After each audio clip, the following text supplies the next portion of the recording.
Whenever you are. Okay. I went on the New York trip with our college ministry to Queens. So before we left, our plane flights got canceled, which caused me to be a part of a new travel group and new plane seats.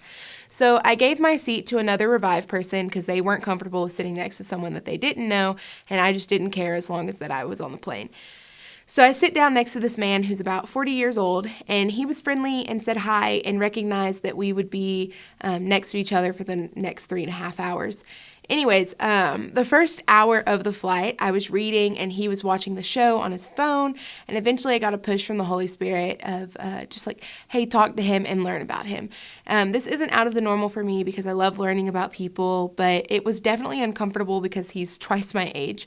So I learned a little bit about him and his daughters and his situation, just getting to see a little bit of his life.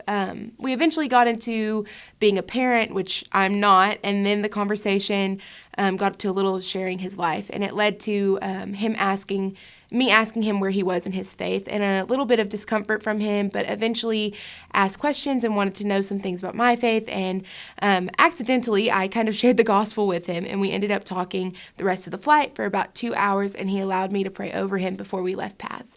In the prayer, I challenged him to read his Bible, which was something we had talked about earlier.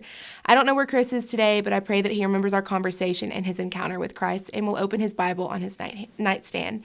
This really showed me that the conversations like that don't have to be rushed, pushed, or even expected. I didn't sit down with the goal of presenting a grown man with the gospel, but the Lord did. And the Lord just desires us to learn and to love the people around us, even if it's for a 3-hour plane flight.